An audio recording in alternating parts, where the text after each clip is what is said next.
Welcome back. One of the amazing things about the cattle business is the way it continues to evolve. As a producer, especially if you're younger, you often have to adapt and get creative to take advantage of opportunities in the marketplace. We have an example of this as Cattleman to Cattleman reporter Russell Nemitz brings us a day in the life of the Lazy H Ranch in western Kansas. It's just after first light outside Hays, Kansas, and the crew at the Lazy H Ranch is already busy. They're feeding the bulls and getting the lowdown on the day's chores from Mark Rohr, who founded this operation 15 years ago, following in the footsteps of his dad. The history here in Hays first started off in the 1960s with my dad starting the Charlet herd, which is called Smoky Hill Charlet Farm, and the family is all part of that today, and my dad's still here at age 75 running the show, so really happy to be a father and son team, and there's probably some days that we're not, but it's really good to be around him as the years go on.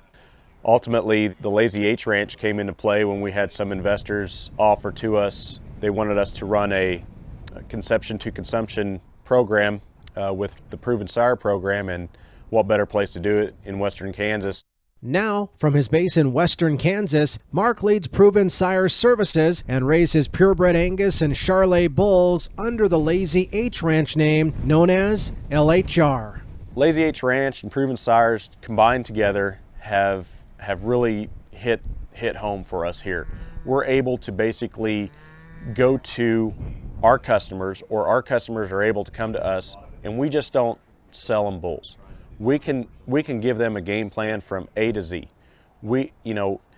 Instead of just saying, well, you want to AI your heifers, here you go, this is what you need to do, we can go do it for them. And instead of just talking about, you need to go see your veterinarian about this vaccination program, we can set up a consultation with some of our veterinarians that we know and respect throughout the Midwest, and help them design something that's going to work with the program that we're trying to figure out with them. As the LHR Ranch has grown, customers have come to rely on Mark's knowledge to help them use genetics to take their herds to the next level. One of those customers was the Liker family that turned to Mark when they wanted to improve their commercial cattle operation. The biggest thing was getting our uniformity up there. Now we've got the uniformity, and we're starting to see ribeye area, and we're starting to really push for the bigger ribeyes, and that makes a bigger calf, and we're selling pounds of beef. It actually weeded out a lot of smaller bulls that we were looking for.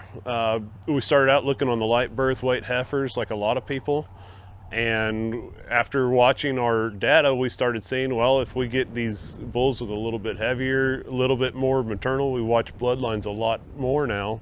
We're raising nice light birth weight calves, and they're going gangbusters on feed. A lot of our customers will come to us and say, hey Mark, we got this problem, or this problem, and we've heard that you can help us correct that. What can you do for us? And we'll just sit down and we'll start a game plan for them. And that game plan might last, it might be as simple as a 30-day deal, but it might be a 3-year deal or a 4-year deal. It just depends what their ultimate goals are and where they want to take their cow herd to. From using AI and embryo transfer to selecting bulls with help from DNA markers, Mark has worked hard to innovate and add technology to advance the genetics he can offer. And he's a believer in watching his bulls closely at every stage of development. By being able to go ahead and have the breeding program we have, and then wean those cattle coming in, we get to see at all stages of the games which bulls and females for that matter are really doing a really good job in our program. We always see them day in, day out, very few days off, but we get to see those cattle grow. And it's one thing to sit there and say grow them and raise them, but to sit there and be around those cattle 24/7 from the time that they hit the ground to the time that they're marketed, and even after that. Ultimately, these are breeding cattle. They're not fat cattle, and so we got to take our programs and make sure that the dollars that our customers are spending on these bulls, they actually go out and do their job, and that's to breed those cows and continue having the fertility, having the feet and legs and the soundness underneath them, so they continue to do that for the next 6 to 10 years, however long that bull's going to be traveling that herd. One way Mark has built his business is with his dedication to his customers. He's always open to helping customers' kids with 4-H projects, and most of the feed he uses in his operation is purchased from his bull buyers, and he keeps in contact, visits their operations, and follows up to know the bulls they buy are working. We try to go interact with a lot of those commercial producers. We don't want to just sell them a bull on sale day and deliver him and call it good. I want to see if our genetics are working the best way they can in that herd and in that environment. My job is to make sure that, their herd, if they have any questions, whether it be nutrition, vaccination, where do we market these cattle once we get them on the ground? What's our next goal? I want to be there for them. Mark is a guy who doesn't slow down, moving from one task to the next and making sure his bulls and his customers are making progress every day. I'm Russell Nemitz for NCBA's Cattlemen to Cattlemen.